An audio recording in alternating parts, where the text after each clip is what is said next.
Nate, you ready? Yes, I'm ready. Another recording in progress. No.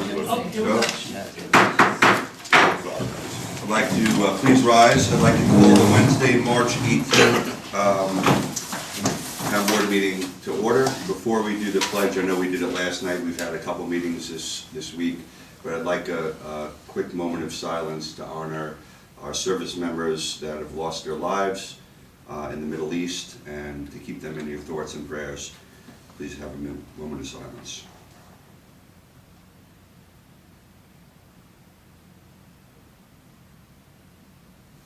Thank you. Paula, please lead us in the pledge. I pledge allegiance to the flag of the United States of America and to the republic for which it stands, one nation, under God, indivisible, with liberty and justice for all. Thank you. Can I have please have a motion to open the public hearing. Motion. Second. All in favor? Aye. All right, gentlemen. Is everyone Paul, hearing? real quick, Paul, do you want to read the notice? Yes.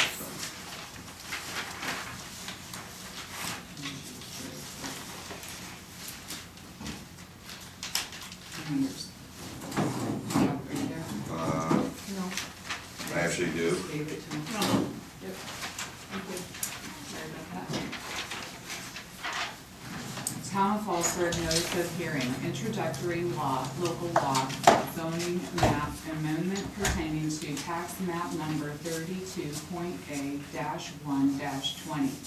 Public notice is hereby given that there has been introduced before the town board of the town of Fallsburg, New York, on March 4th, 2026, a local law titled Zoning Map Amendment pertaining to tax map number 32.A-1-20, which local law would amend Article 3 of Chapter 310 of the Town Code zoning by altering the official zoning map to change the zoning designation of tax map number 32.A-1-20, located at 25 Jacobson Road in Hurleyville, New York, from agriculture ag to Hamlet residential HR. A complete copy of the introductory local law is available for inspection at the clerk's office. Now therefore, pursuant to section 20 of the Municipal Home Rule Law, the town board of the town of Fallsburg, New York will hold a public hearing on aforesaid local law on March 18, 2026 at 6 p.m. or soon thereafter at the Town Hall, 19 Railroad Plaza, South Fallsburg, New York, 12779, at which time all persons interested therein shall be heard by order of the town of Fallsburg Town Board. All right, gentlemen. So I'll just start. I think everyone here knows kind of our project narrative here, but for anyone that doesn't or on Zoom, we're requesting the town board consider rezoning our property at 25 Jacobson Road, a 13.8 acre parcel currently zoned agricultural to Hamlet residential. This zoning designation is consistent with both the existing infrastructure on site and the surrounding neighborhood's context. Our goal is to construct 4 8-unit buildings, 32 units total. Similar to some of our other projects that we have in Bethel that we're kind of modeling this after. The units are a mix of 1 and 2 bedrooms each. All the apartments are under 1,100 square feet, with estimated rent rates of around $1,100 to $1,200 for a 1-bedroom and $1,400 to $1,500 for a 2-bedroom. These apartments are designed to be high quality, well-built living spaces with washers, dryers, dishwashers, modern finishes, consistent with the standards that we maintain in all of our properties. Our target residents include workforce housing, young professionals, retirees looking to downsize but remain in the community. Although this property is currently zoned agricultural, it was previously zoned Hamlet residential, and every adjoining property along Main Street is also zoned Hamlet residential. Includes several that abut our property directly. Our property has a section that does actually touch Main Street, making it a natural extension into the HR district rather than an isolated change. The land is also within walking distance to Main Street in Hurleyville, making it an ideal location for residential housing that supports walkable, community-oriented environment. We believe this request is thoughtful, appropriate, and aligned with the community's real needs, particularly the growing need for quality rental housing. Demand for our current properties has remained extremely strong. We've had 100% occupancy for the last 2 years, and we have an ongoing wait list. With the existing infrastructure, the adjacency to the HR zones, the walkability, and the clear need for attainable housing, we believe this rezoning is not only appropriate, but a strong positive for the town of Fallsburg and the hamlet of Hurleyville. And we appreciate your guys' consideration and looking forward to hear if anybody's any questions, we're happy to answer. Anything else? No, I guess I would just add that if you look at all of our current tenants, they are all working people. Some of them are our age or younger that came back to this area, that work here, and they live in nice, beautiful apartments that they can afford. Teachers, people from Bethel Woods, Center for Discovery. I think we're not just saying it, we're walking the walk, we're already doing it in other places, and, before we did this whole thing, we took the temperature and we spoke to all the local business owners. We're both local business owners. My business is right there, his is right here. Across the street. I can name 7 other businesses where I have letters of written support, that they have trouble hiring people because there is no decent housing for people to live in. So, we did take a thoughtful approach, and we believe it's really needed, and that's it. I just wanted to add that. I don't know if there's any questions. I just want to make one clarification because there was confusion from me, and I actually talked to Dylan Harris, who's one of our attorneys, about it tonight. So the term workforce housing, I think the definition is not always clear. That I've been told, in my view of workforce housing, it's housing for the workforce. It's affordable housing that's not subsidized. Correct, there's no subsidy on workforce. There's no subsidy, so it's not Section 8 housing. It's inexpensive or affordable housing for people, the young couples or people that are working in the community. So I think that's important, that this isn't subsidized housing. This is apartments that you're offering. And it's really, they call it like, the middle gap that's really getting missed here because they don't they're working and they make enough not to money. qualify, but not Enough- enough to afford a home at this Correct. point. Yeah. Correct. So I wanted to clarify that because there was some confusion on my part as well. And the workforce housing, typically the range, according to like HUD, is 80% to 120% of the annual median income, which these fall actually slightly below Sullivan County's numbers. Okay. So I mean, again, I think the fact that we have a wait list and we haven't had any vacancies shows that clearly these are affordable. So my question is, and a ballpark, with the apartments that you can have now and the ones that you're looking to build, what is a range for a 1 or 2 bedroom for what do you typically charge? Well, 1 bedroom would be $1,100 to $1,200. That's what we're getting now. And we find that, look, we don't have tenants missing payments, and for a single person making, 40 to 60 grand, they can afford that. And then you get, for a 2 bedroom, it goes up to 14 to 1,500, somewhere 1,550.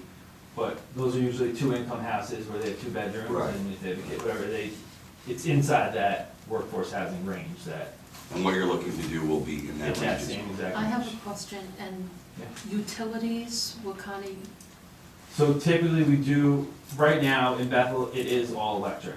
okay. But the buildings are spray foamed. We put heat pumps in, it's not just a regular electric baseboard Extremely heat. efficient. Like, I remember one day we went there and, there was a time where there was a power outage in that area and it was cold out and those places stayed warm. Yeah, I mean, and most of the units have heat My pumps house like was this freezing that, right there. the typical electric bill, obviously like all of ours, has gone up in the last 2 years, but they're seeing anything $150 to $200 a month in electric. So how many apartments do you currently manage, and how many are in the town of Fallsburg? We have 30 that we manage, and there's probably 16 to 18 in Fallsburg, specifically mostly Hurleyville. Where in Hurleyville? The big blue building, Main Street Views, the one that has the 4 commercial spaces on the bottom, Okay. and then above, and then there's a couple small houses down Cole Street that we also manage. And the, building on the corner. Oh, the old general store is above there, the department above there also. Okay, thank you. Thank you. Thank you, guys. All right, public comment. Before you open up to the public comment, Yeah. since this is on a main road, County Road 104, it was sent to the County Planning Department for a general municipal law, section 239 review, which we did receive. We have a March 17 letter, which I think is probably in your packets. I'll skip over the parts that don't need to be read verbatim. It goes over how to qualify. It does an agency referral to the Sullivan County Agricultural and Farmland Protection Board. Their comments really have more to do with the overlay districts and alignment that should not coincide with the County Agricultural District number 4 alignment. And there's further comments we'd like to get to. The overall recommendation is local determination, so they're leaving it to the board to make the decision. The technical comments basically say, Sullivan County Planning agrees with CCE that the zoning code contains ambiguity regarding the relationship between the town agricultural zone and the floating zone. So that's something that they continue to ask us to review. It really doesn't bear directly on the project. The additional comments, which are more site-specific, given the site's proximity to the hamlets of Hurleyville and Loch Sheldrake, Sullivan County Planning encourages the applicant to consider design elements that support nearby hamlets and businesses while creating a sustainable inviting space for reservoir ages. As the project advances, opportunities may include pedestrian and bicycle and so on, EV charging and so forth. That comment is a technical general comment. It's not binding on anything at this point. There will be additional comments, and the planning board will be dealing with those issues. This board will not. This board will just say yes or no. And then there is a reprint of the town of Fallsburg overlay district and the comments from the agricultural board dated March 6th. So it's not directly bearing on this project, but they are advising or recommending further review of the agricultural zoning. The Department of Public Works was also consulted. They weighed in on it, essentially saying it's too soon for us. When it gets to the planning board, we'll let you know. So that's what that's all about, and that will be entered into the record as part of the public hearing in considering this zone change. Okay. Public comment. I don't have anybody on the list. Does anybody want to speak tonight? Hurry. I know it's not public comment for this project, but don't we need more farms and horses and, you know, Sir, please sign. I think every town would wish for growth, and I think putting wash machines leading up our water, no, they can contribute to the water. Every town, every surrounding town would wish for good growth. Thank you. Is this open public comment? No, this is just for the public hearing for the project. So I see we had somebody just walk in. It's public comment period now, so if you want to sign up and speak on this Public hearing. For the Hearing. public Public hearing hearing. that just happened. So you're gonna For sign somewhere? zoning. Yeah. You just sign in and, Right here. Yeah. This is for the public hearing on the zoning. if you want to speak, if not.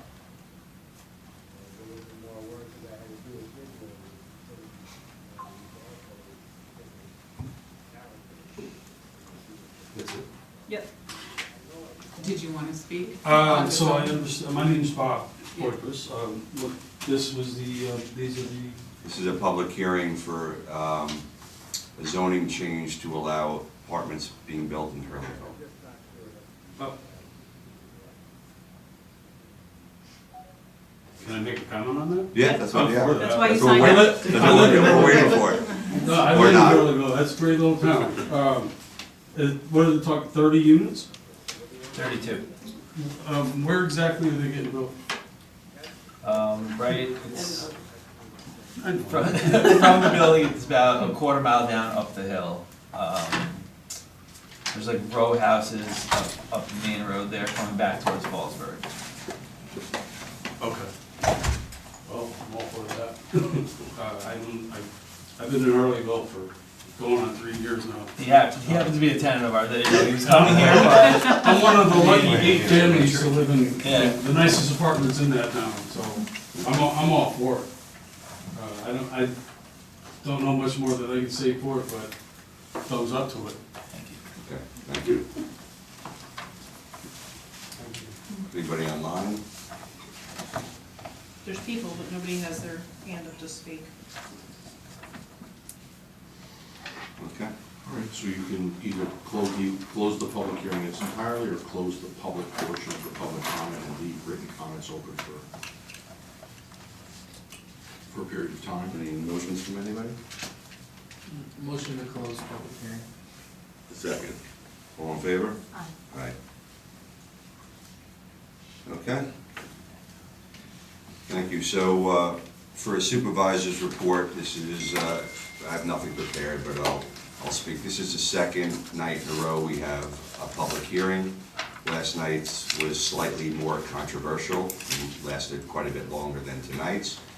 I made a pledge when I ran for this office that I am looking to represent all of the different members of our community. And tonight it seems like most of the community supports this project. Last night there was some concerns, and I am going to make it my business to address and consider all of those concerns and have that discussion with my board and look to come up with a reasonable compromise, because I think that's really what our job is as a town board. I realized last night there were a lot of people that were very passionate with their opinions, and I want you to feel comfortable that this board is going to seriously consider all of them. So with that, we're going to get into our agenda. Item 1 on our agenda. No. Oh, no. Oh, Citizens' how could I forget? Comments. How could I forget? Citizens' comments. Okay, Is that the written letter? so this is from Dr. Arthur B. Brown, who's in the back here. Okay. Now the front. Okay, it's, attention, Town of Fallsburg Supervisor Nathan Steingart, Town of Fallsburg, Town Clerk Miss Paula Grogan, esteemed Town Council, it is with great pleasure that I offer you this letter of praise regarding Senior Account Clerk Mrs. Diane D. LaQuadra in coordination with the Town of Fallsburg Department of Buildings. Senior Account Clerk D. LaQuadra intervened personally to save my life. In South Fallsburg, the temperature had fallen to 1 degree Fahrenheit for the 4th time. My landlord had allowed the oil heating tanks to completely run out of oil. The temperature in my apartment was so frigid that my cell phone flashed warning that it would stop working due to the cold. For the frigid temperature persisted for almost 3 days, I literally was afraid of dying. I feared that if I slept, I might freeze to death in my sleep. My fingers, toes, and both legs were completely numb. The landlord's management company was deliberately avoiding my calls and text messages. When the next morning arrived, I called the police and the Department of Building Code Enforcement. God sent an angel. Senior Account Clerk D. LaQuadra aggressively intervened. She persisted for several hours to contact the landlord's management company regarding 5245 Main Street, South Fallsburg, where I reside. Senior Account Clerk D. LaQuadra conscientiously persisted in contacting the evasive landlord and landlord's property management company. After that, Senior Account Clerk De La Quadra diligently persisted with a follow-up for the rectification of this life-threatening situation. Mrs. De La Quadra went on to verify that there would be an oil delivery. Mrs. De La Quadra again followed up to check that the oil delivery was made. Senior Account Clerk De La Quadra again intervened to contact the landlord's management company to return and prime the oil burner. The compassion showed by Senior Account Clerk De La Quadra is heartfelt. She offered me a seat in the waiting room at the building department in order to escape the cold. I was not able to accept this kind and compassionate invitation because I was too traumatized to get out from under my quilts and layers of 4 coats and gloves. Senior Account Clerk De La Quadra perceived that I was traumatized and has, in conjunction with the town of Fallsburg, continually sent ample food to my door. Since this incident, I have been diagnosed with PTSD, post-traumatic stress disorder. I am undergoing therapy. It has taken me since February 9th, 2026, 9 weeks to be emotionally capable of writing this letter. I currently have tears in my eyes from gratitude as I write to you. Dear Mrs. De La Quadra, dear Town of Fallsburg, dear Town Board, dear Department of Buildings, I offer you my heartfelt thanks and my blessings. Sincerely, Dr. Arthur B. Brown, March 18th, 2026, 5245 Main Street, South Fallsburg, New York. P.S. The very next day, Senior Account Clerk, Mrs. Diane De La Quadra, called me on behalf of the DOB to check that I was okay and not in need of anything. Thank you. You're welcome, sir. And I have a second letter. Is that the? Yeah. So I want to preface the next letter. So another campaign promise of mine and what every government should have to function properly is transparency. So it's no secret that Councilman Behan has had some issues with some of the properties that she owns in Hurleyville with building violations. So when you have somebody on the board, it's a very uncomfortable situation for not only her fellow board members, but for the building department itself to function properly when they're issuing violations to somebody that's essentially their boss. So this goes back to when Mike was a supervisor. We discussed it and we decided the best plan to deal with it in a fair and transparent manner was to hire an outside legal counsel and an outside building inspector. We did that.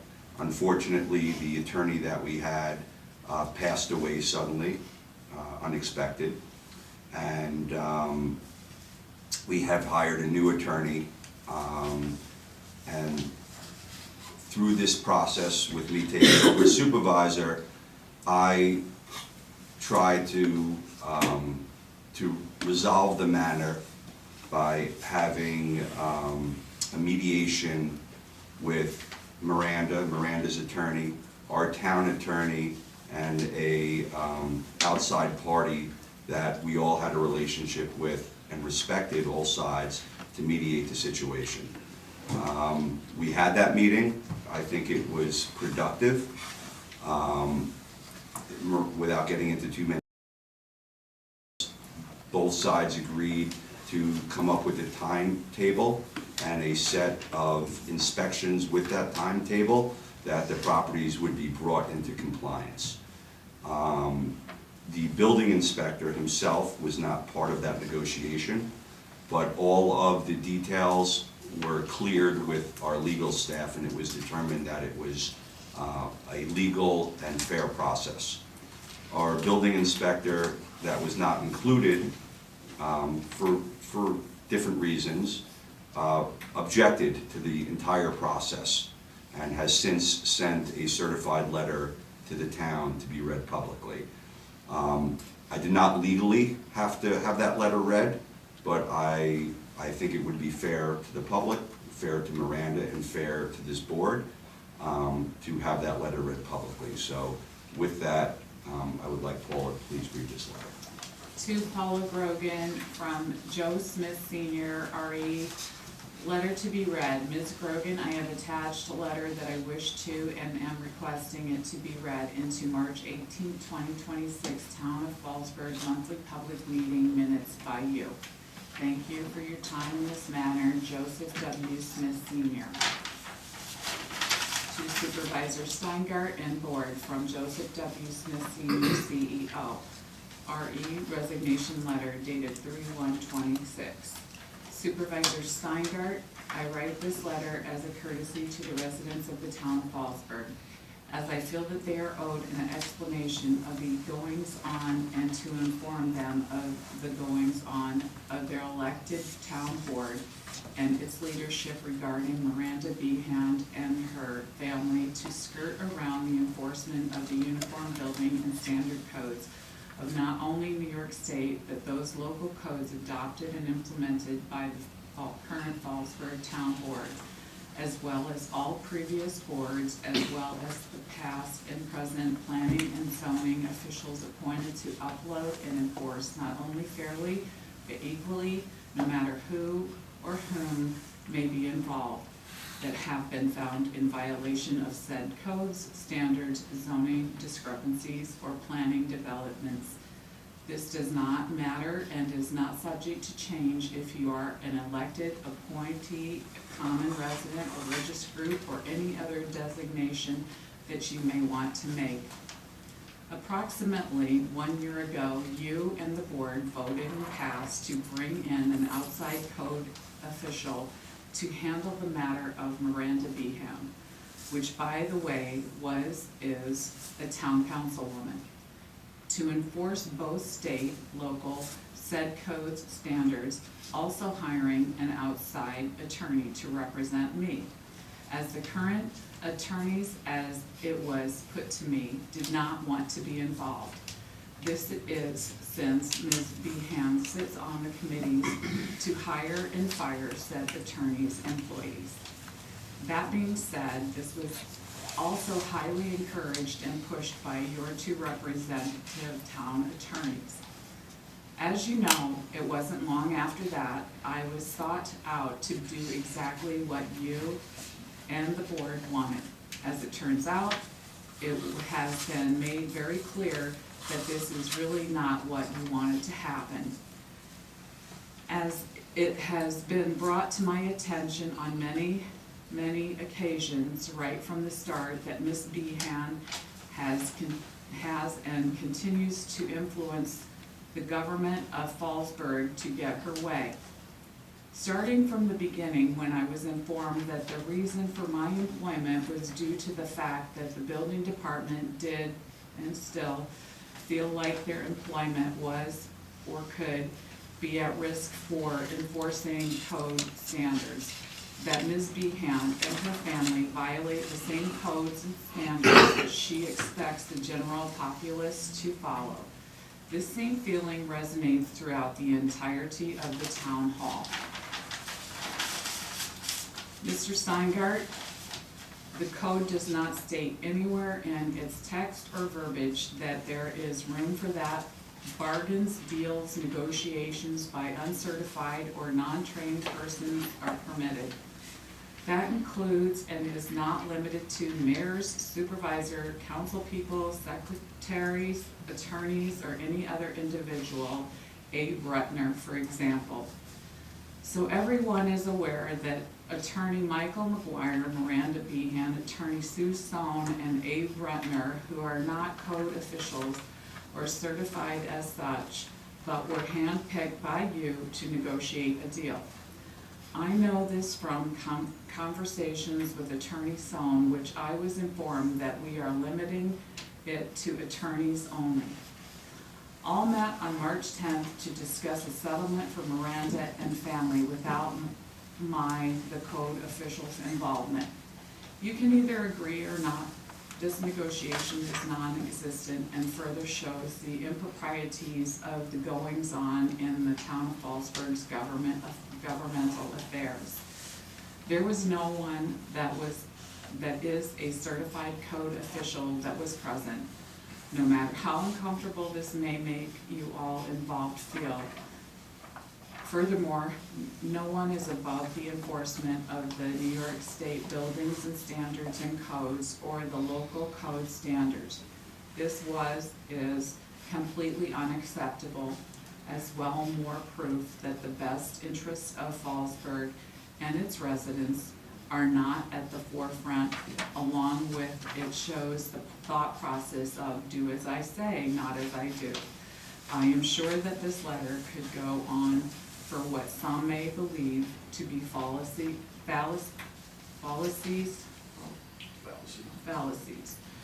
But for those that understand, know the truth, as does every one of you that work in, have had dealings with the town of Fallsburg government in one way or the other, and might even enlighten the remaining public even more.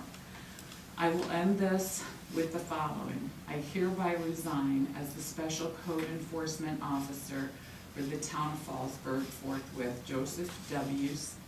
Smith, Senior, 3/11/26.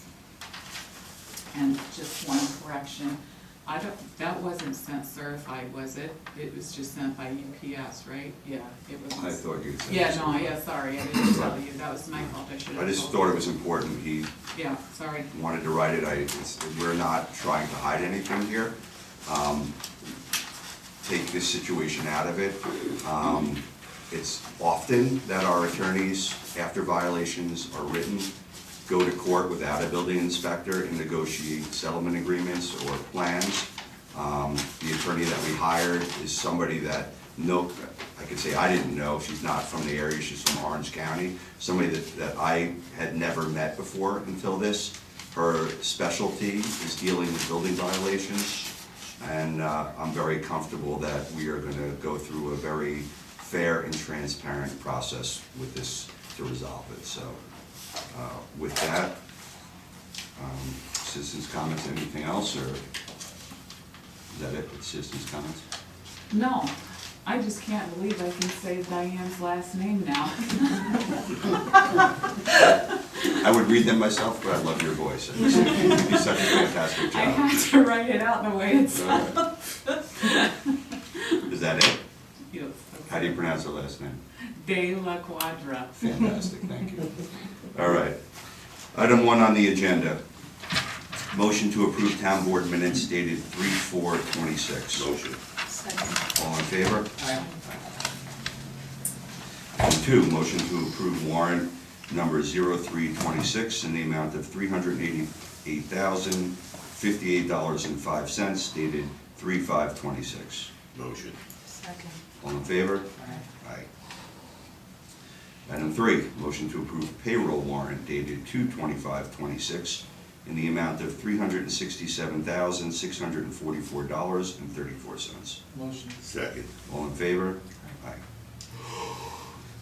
Number 4, motion to approve payroll warrant dated 3/11/26 in the amount of $366,280.76. Motion. Second. All in favor? Aye. Number 5, motion to accept resignation from Emily Hubert from the building department effective 3/5/26. Motion. Second. All in favor? Aye.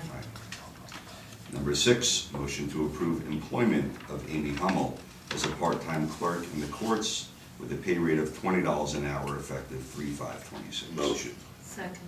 All in favor? Aye. Aye. Number 7, motion to approve employment of Troy Edwards as a senior account clerk typist in the building department with a yearly rate of $50,948.35 effective 3/16/26. Motion. Second. All in favor? Aye. Number 8, motion to approve seasonal employees in the Parks Department.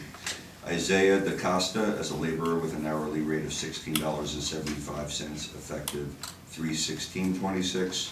Philip Kalanick as a laborer with an hourly rate of $16.75 effective 3/16/26. John Stanton as a laborer with an hourly rate of $16.75 effective 3/16/26. Motion. Second. All in favor? Aye. For resignations, do we want to add the resignations? I put that up for next week, Oh, okay. because I didn't get it in time when the agenda went out. All right, number 9, motion to approve the seasonal employees at the golf department. Matthew Jones is a ground maintenance with hourly rates of $16 an hour effective 3/23/25, and Alexander Uchowski as a ground maintenance with an hourly rate of 16, effective 3/16/26, and Doug Booth as a seasonal laborer with an hourly rate of $16 an hour, effective 3/9/26. Motion. Second. All in favor? Aye. Number 10, motion to approve a pay increase of 50 cents an hour to Modesto Velez Jr., ground maintenance, making an hourly rate of $16.50, effective 3/23/26. Motion. Second. All in favor? Aye. Number 11, resolution number 16, 2026, approve sponsoring the 2026 spring cleanup for the town of Fallsburg residents on May 1st, 2nd, and 3rd, 2026. Motion. Second. All in favor? Aye. Leaving early? I don't have We had some holiday over here. We're missing out on the holiday. Yeah. Number 12, resolution number 17 of 2026, authorizing the retention of Aracy and Company Consulting LLC to conduct a feasibility study pertaining to the entry into project labor agreement for the Fallsburg Consolidated Sewer District upgrade and expansion. Motion. Second. All in favor? Aye. Aye. Number 13, resolution number 18 of 2026, accepting the Verizon March 12, 2026 estimate and advance payment for relocation of the Verizon lines for the Fallsburg Consolidated Sewer District, including selection of billing option. Motion. Second. All in favor? Aye. Number 14, resolution number 19 of 2026, approving additional water fees for a new count setup. Motion. Second. All in favor? Aye. All right, that's it for agenda, and next we have a discussion item for the right to form, draft of the local law and public hearing.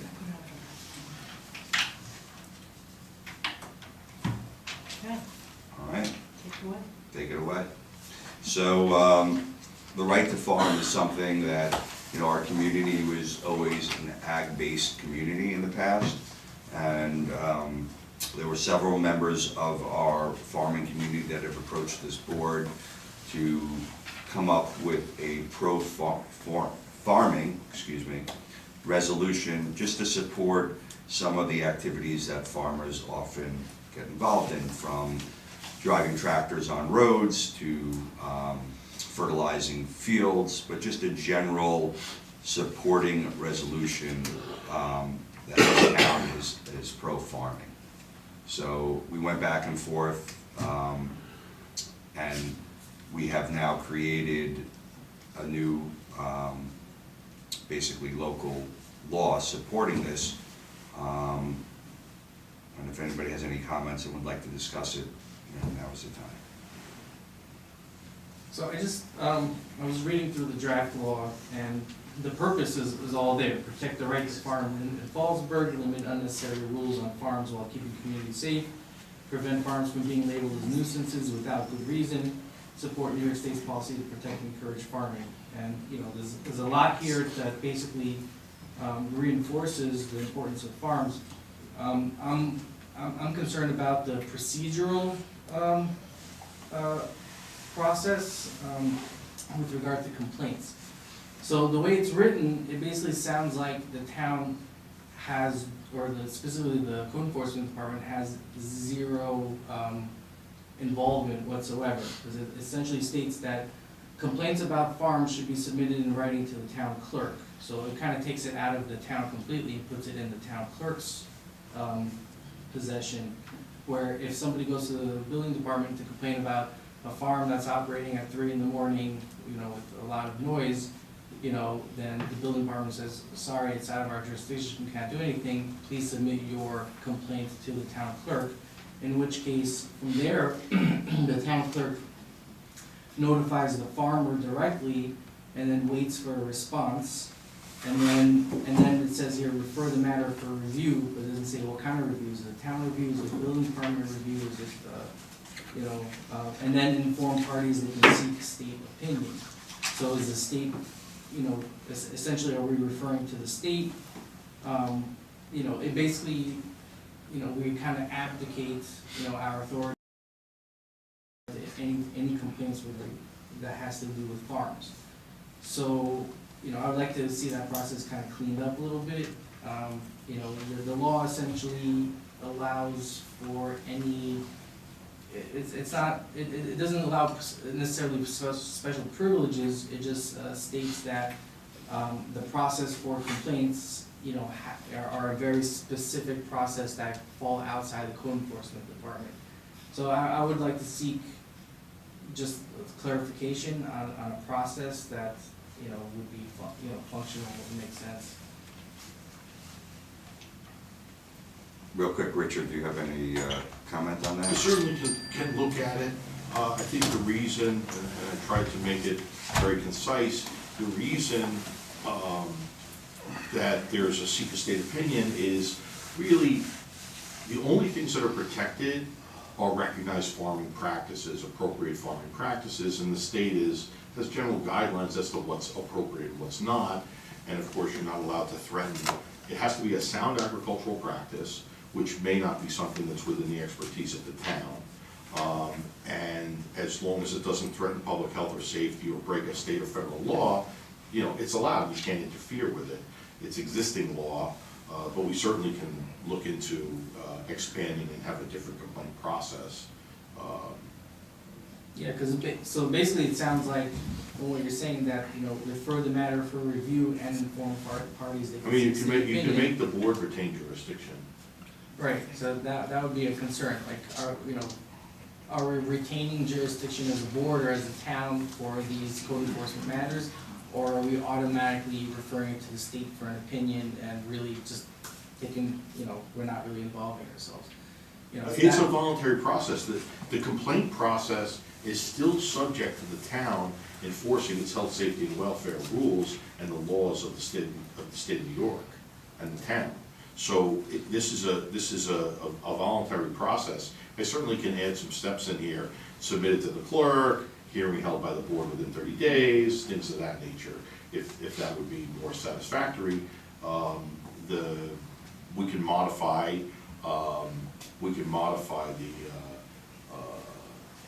the actual procedure to be whatever the board thinks is fair and appropriate. I think that would be helpful. You know, and the reality, I mean, this is the reality. It really is just an acknowledgement of existing law. They have the protection already. You can't stop them from farming. So, you know, it's really an acknowledgement of the existing law. If they're using sound agricultural practices, they have much more relief, regulatory relief than any other kind of use, other than perhaps municipal. So hypothetically, and you know, my experience with farmers, especially local farmers, are they're, you know, extremely considerate to their neighbors. But Mike's example of if they're decide to take their tractor out at 3 a.m. and which, you know, is that something that? Yeah, regularly. I'm obviously, I know, I'm hypothetically, what is the town's oversight on that? Is it, you know? It's limited now. But if it's sound farming practices and they want to run a 24-hour, you know, commercial agricultural operation, be it, I don't know. You actually have that right next door, Murray's Chicken. Exactly, so that's a good example, I think. Well, I'm in not an sure, ag district. I'm not sure I understand the question, because the reality is, the right to farm law says they're free from farmers are free from unreasonable restrictions provided that they're using sound agricultural practices. It's the nature of it. Right, so It's right the- now it's under the our nature noise of it. ordinance. But if the question is the noise ordinance a comfort ordinance, or is it public health and safety? You know, noise that damages hearing is one thing. It's excessive, So say we The sound of decide, a tractor, or a box truck, or a cow, right? that's what you know, farming is. so what you're saying is whether we go ahead with passing this or not, if a farm, if there's noise coming at 3 a.m. from normal practices, that are. That's the reality of it. That's the issue, but that's the reality now. So under our current noise ordinance, you know, farms currently have that exemption where if they wanna you know, if it's in agricultural. They don't have it, but if there was litigation over it and what they were doing was sound and the objection was not based on unreasonable risk to health and safety, the farmer would be allowed to do it. So is excessive noise considered an unreasonable risk to? It depends. Again, that would be something, you seek an opinion, it's not the first time it's come up, but basically, health and safety is something more than mere annoyance. The concept is, you know, everyone's gonna be on notice because there's gonna be an agricultural notice that's gonna be posted on our website. Hopefully, in the contracts, and perhaps on the MLS, there's gonna be a notice that it's either in or near an agricultural zone, or it's in a right to farm area. And the concept is, you can't come to a nuisance and complain about it. I'm not saying farming's a nuisance, but for example, chicken manure has a very distinct odor. Anyone that's been near any quantity of chicken manure will never forget that. You always remember that odor. So, the right to farm law says, you just bought next to a chicken farm, you're not allowed to complain that it smells like a chicken. All right? So that's the concept. And really, it codified common law nuisance. Because common law nuisance is, you can complain and sue about a nuisance when it pops up. But you can't come move next to the nuisance and complain about it because you knew it was there. It's not fair. So that's what that's about. But I certainly can make the procedure so it's mechanical on the clerk, that the clerk just sends it to the board, and the board has to either have a hearing of the board or a hearing of a committee of the board within 30 days and go from there. You also can involve code enforcement if there's true code violations. That's, you know, that's another thing. However, there's significant exemptions for farms anyway. Right. With Yeah, regard to building permits, locations, and other things. Yeah, I think that would be helpful. I think because the town still retains some authority in the matter, even if we end up referring it to the state for an opinion, you know, I think the town should still be involved. I think, okay, I may have circulated, because I had other drafts in the research. Anybody else from the board or public?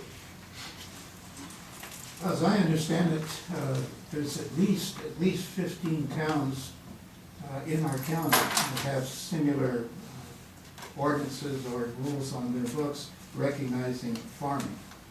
So I would say that 15 other towns have been through this process at some point or another to arrive at where we are today.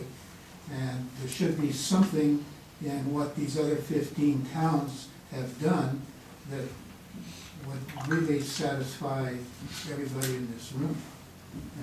But I have to say, I really would defer to this gentleman to figure out what is the best way to do it, because if there is ever going to be an issue, sooner or later it's going to turn into some kind of a legal issue. And I farmed all my life. And we have a person in the back here who happens to be a hay baler. And depending on the moisture that's in the air, you might be baling hay at 3 o'clock in the morning. And if that's a problem, then, like he said, there's already a state law that says she's got a right to bale hay anytime she wants. So I don't really foresee this as being a big issue for the town in the future, because we've had ag here to the extent that we've had ag here for as long as I've been here, and I've been here 37 years.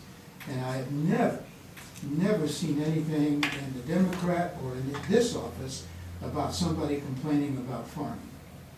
Now, there's been some other complaints about farming here in the last few years, but it's not a crop that I would farm. So it upsets me that you don't want to be a cannabis farmer, because I think you'd be a great cannabis farmer. But no, I mean, all kidding aside, you know. It's no problem, I can beef up the problem. Yeah, No big deal there. and one reason why this is seemingly dragged on for months, because I've been going back and forth with Amy, who's in the back, is we wanted to get it right. And we took all of those other towns that had these local laws, and we gave it to our very competent legal team, and they're working out the details. So we haven't had it for a long time. It's something that I strongly support, and we want to get it right. So I agree with your comments. That's why I closed referring it to him. Okay. That's what I did.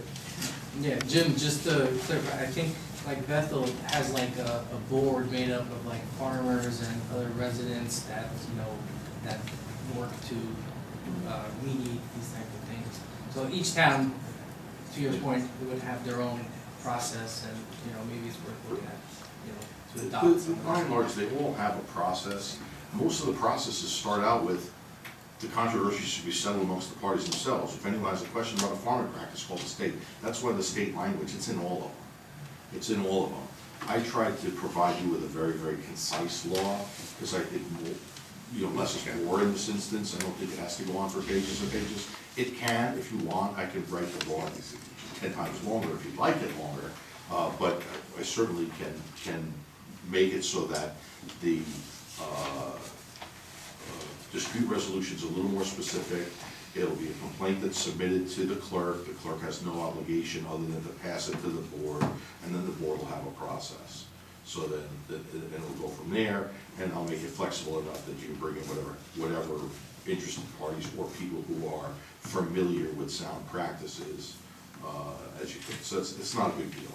It's not a big deal. The rest of the recitals are all pretty well universal. Yeah, yeah, the intent of the law is sound, you know, it's designed to protect farming in the town.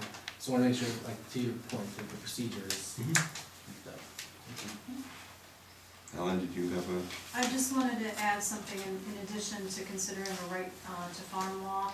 About 3 or 4 years ago, Melinda Medoff from Cornell Cooperative Extension and myself worked on some ag-friendly zoning amendments in response to some conflicts between some farmers trying to do their normal operation, and we're running into problems with the building department interpreting the code, you know, in different ways. So that kind of got shelved or just kind of put on the back burner for a while, so I would just suggest that maybe that could be, you know, a phase 2 or another step. It was cleaning up the definitions, you know, modifying them to reflect more modern, you know, farming practices, updating the regulations of like how many different farm animals you can have, you know, per acre based on Cornell's standards, things like that. So, you know, if that's something that you might consider picking up again, I can send a copy to Richard and you can just kind of keep it in your back That'd be pocket. great. Thank you. Yep. Anybody else? Amy? Good evening. Thank you again for discussing this and considering it. We really appreciate it. For anybody who is my Facebook friend, you kind of see the activities that we've done the past couple of days. So, been spending lots of time in Bethel. There is a bison farm, and a couple of them got loose last week. And so myself, as the large animal rescue instructor in the county through the fire service, my assistance was requested. We requested the drone team, which Rock Hill Fire Department handled that, and we've been out searching for bison.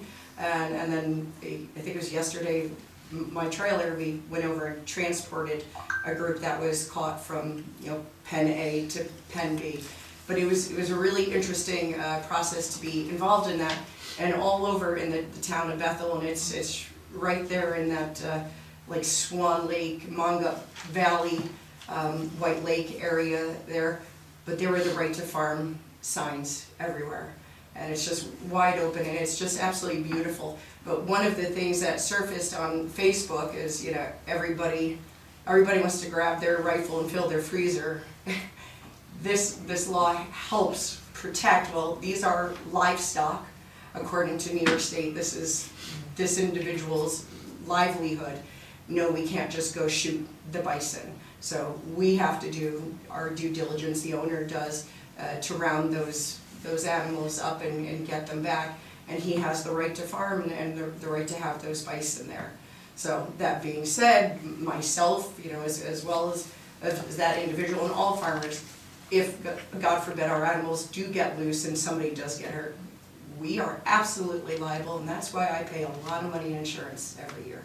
So we do have things covered, so to speak. I pay a lot of money in insurance.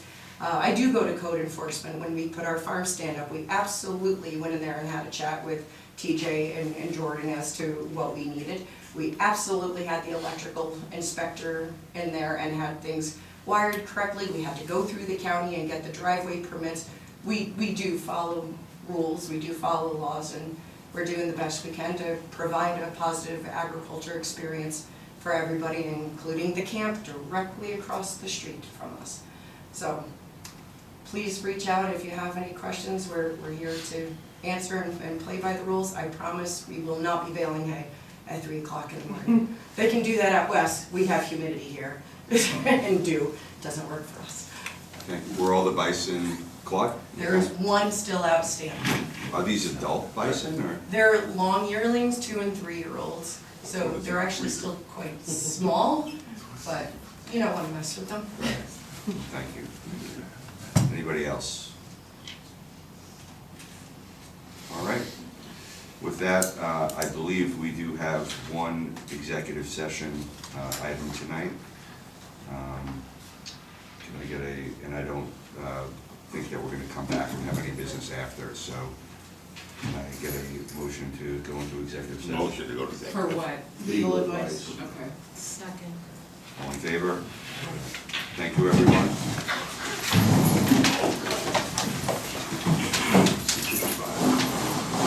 That's it.